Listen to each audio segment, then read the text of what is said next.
On today's episode of Let's Talk Drones, I am here to clear the air because I received some pretty harsh feedback on my Dronetag Mini review video regarding my stance on compliance with remote ID. Some of you took extreme exception to it, and I think it's because I didn't do a good enough job communicating my stance on remote ID. So let's not waste any more time. Let's clear the air and let's talk drones.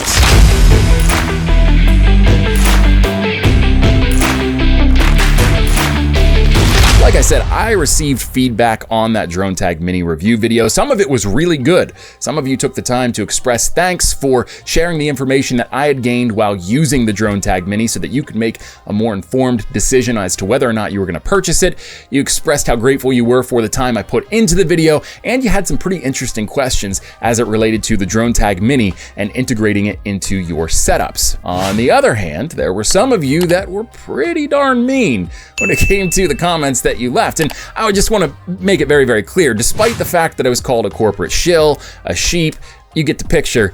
I don't take any of that personally. I don't know you, and you don't really know me. You only know me based upon the stuff that rolls out of my mouth on camera here. So I don't take any of that personally, even though I gotta tell you, it was really, really mean. But that's why I'm here. That's why I want to make this video, is because I want to express to you my position on remote ID. Because like I said at the intro, I don't think I did a good enough job really expressing the nuances of my stance on this. And for the record, those of you that did take the time to leave those harsh comments and feedback on that video, I want to just go out on a limb here and say I don't think that you have a full perspective on how nuanced and complicated the remote ID thing is. We aren't all speaking from the position of a hobbyist that flies FPV or model aircraft. Not all of us have the luxury of being able to take that firm stance, and I don't want to minimize the struggle that community is going to face when it comes to remote ID. In fact, I'm not even speaking from outside of that community. I fly FPV drones. I fly aircraft that don't have remote ID modules built in on board. So I'm facing the same problem you are when it comes to remaining compliant with remote ID. In just 2 words, it sucks. I'm not happy about remote ID as a general concept. I think that it's something that we need. We need some sort of a system that helps to monitor and police the use of the airspace. But at the same time, the way that it's set up right now creates barriers of entry that just really aren't fair when you look back at the history of the FPV and model aircraft communities. But on the note of compliance, because again, this is maybe where I received the most harsh criticism in that review, was my stance and expression of the importance of compliance. I just need to reiterate my stance. Yes, I believe that it's important that we comply with remote ID. On that same note though, I'm not suggesting that you do anything that I say. You can do whatever you want to do. You're just not ever going to catch me on this platform or any other platform that I represent preaching non-compliance with remote ID. And even if I planned to fly non-compliant, I would never express that on a public platform like this. I know my following is not that big. I've got a very modest following of just north of 2,000 people on YouTube, just south of 3,000 people on Instagram, and just south of 2,000 people on Facebook. Those are the main platforms that I use, and I understand where I'm at as a creator. But even though I have a modest following, a small amount of people that follow me, you will never, ever catch me preaching non-compliance. Here's why. First of all, how dumb would it make me if I came out and publicly expressed that I was going to fly out of compliance with remote ID when the majority of the clients that I serve for drone projects really appreciate contractors that cross their T's and dot their I's, meaning they want to make sure everybody they hire does their job by the book so they don't get in trouble. If I come out and say, no, I'm not going to fly in compliance of remote ID, those clients are going to really change their opinions on me and whether or not they want to do business with me. Is it really worth destroying business relationships, the same relationships that ensure that my life stays on track and that I can pay my bills and make sure that I'm fed? No, it's not worth it. At the same time, when I come out publicly on a platform like this and express that I'm not going to fly within compliance of remote ID, it puts a giant target on my back. One of the provisions of the remote ID bill, or whatever you want to call it, the regulation that they're going to be putting in place come September, was that local and state law enforcement will have the ability to address drone-related concerns. Now, in terms of how far along the FAA is with establishing those relationships with state and local law enforcement, I don't know. I don't know how realistic that is. But if it's a provision of that regulation, that means I'm publicly saying to all of the law enforcement people that might interact with me while I'm flying my drone, hey, I don't care about rules. It's not really attention I want to draw to myself as somebody that's trying to create a name for themselves in the drone industry. Another reason is I don't want your blood on my hands. I wouldn't be able to sleep at night if I knew something that I said or inspired you to do ended up getting you in trouble. It would make me feel sick to my stomach knowing that anything I said to you or information that I gave you or a suggestion that I made to you got you in trouble and made your life more difficult. Because of the nature of what I'm trying to accomplish here with the Drone Geek, and because of what I'm trying to build this to be, you will never catch me on this channel or any other platform that I appear on or that I work with preaching any kind of non-compliance with the rules. I don't want anybody to get in trouble because of something that I said. I know at the beginning of this video that I said you don't know me and I don't know you, but that doesn't mean that I don't care about you and your well-being. I want each and every one of you to have a happy and fulfilled life, and bringing trouble like this on yourself from an entity like the FAA or local or state law enforcement, it's just not speaking to that, and it's really counterproductive to that happiness. Again, I look at this compliance versus non-compliance thing, and largely I say,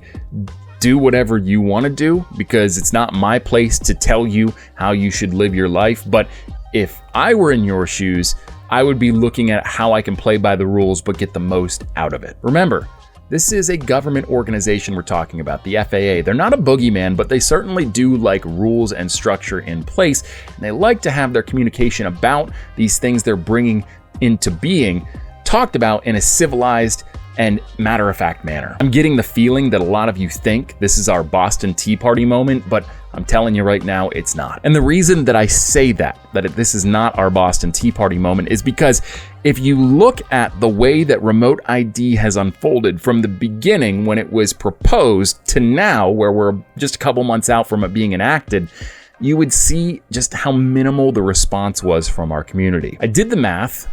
Somewhere in the realm of 6% of us responded to the comment window period that the FAA left open for drone pilots to talk about the more problematic parts of the remote ID they had proposed. 6%. That's it. I just want to be clear when I reiterate my stance on remote ID that I will be complying, but I don't like remote ID. I attended the rallies. I wrote to the FAA on several occasions, and I wrote to my representatives in Congress, both on the state and federal level. I took action. I made sure that the people that I thought could help me knew I didn't like remote ID. I didn't like it as it was proposed. I liked the concept of having some way to keep the airspace safer for everybody, manned, unmanned, and everybody underneath of us, but I did not like the way that they presented it initially. I took the time to do it. So when you sit here and you call me a corporate shill, and you call me a sheep, and you call me out for being essentially a sellout to a company that sent me a product to review for them, I just can't allow that, because I've been here with you from the beginning of all of this. I'm just also accepting the hand that I'm being dealt. I played the cards as I knew I could when remote ID was proposed, and now that it's coming, I've got to play my hand the way that I see it best. I can understand that those of you that fought tooth and nail like I did to the best of your abilities to speak out against remote ID when it was proposed, getting on and expressing some pretty harsh feelings about my initial statement about remote ID and complying with it. But for those of you that didn't take the time to take advantage of the comment window, to go to the rallies, to write your legislators, to write to the FAA, don't make me out to be a villain for just acknowledging that things are the way that they are. We have to take our medicine because we squandered our opportunity to speak out against remote ID when they initially proposed it. Look, the bottom line is I'm not thrilled about remote ID. In fact, it's sort of a giant pain in my ass if I'm being honest with you. I've got 5 quads, and out of those 5, only 2 of them are remote ID compliant as a default setting. The other 3 are FPV drones or older drones that I need to figure out how I'm going to bring into compliance with remote ID. If I'm able to just have one module that I can use across multiple devices, I'm good to go. And I acknowledge that I'm sort of in a privileged position at that point because everything's taken care of for me.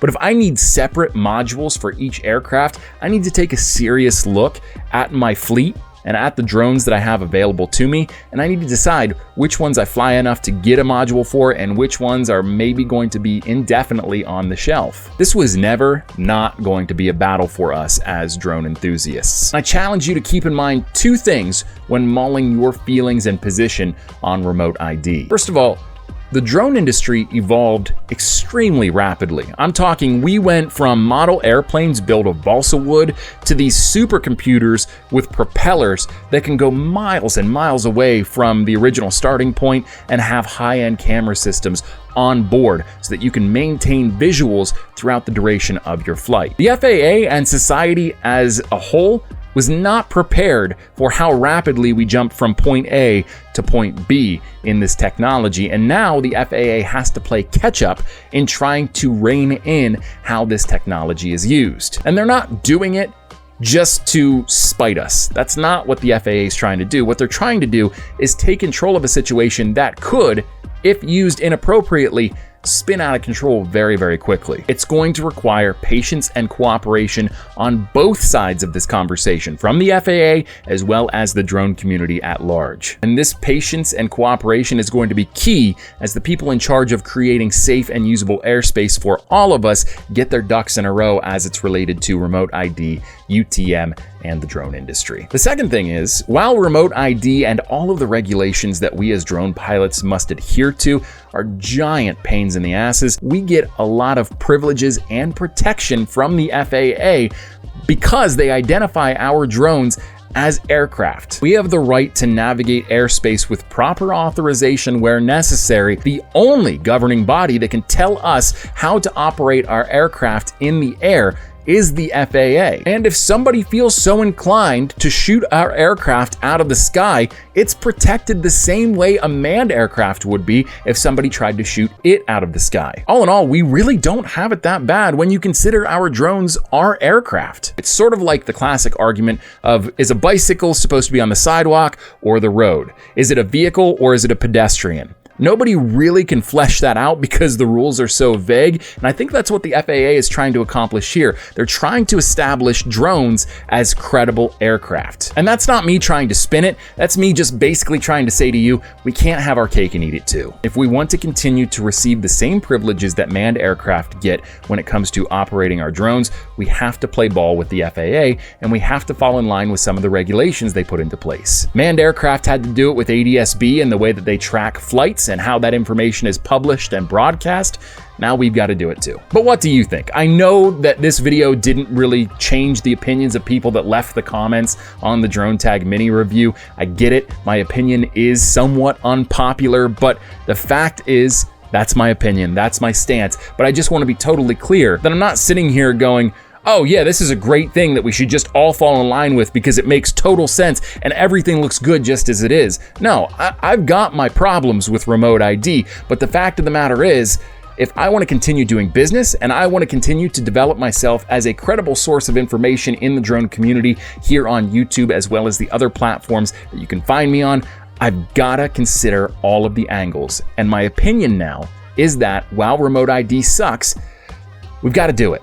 We've got to do it, and we've got to see it through. If you want to, leave me a comment down below. Try to be nice. I understand a lot of people are frustrated, a lot of people feel a certain way about remote ID, but let's try to keep it civilized down there. If you did like this video, hit the thumbs up icon down below. Helps me out a lot, gets this video out into the algorithm to more drone pilots like yourself. If you really liked this video, you haven't already, hit the subscribe button. It helps me out a lot. While you're at it, hit the bell icon too. It'll give you a notification every time I post a new video. Until next time, I'm Chris, the Drone Geek, and I am out of here. See ya.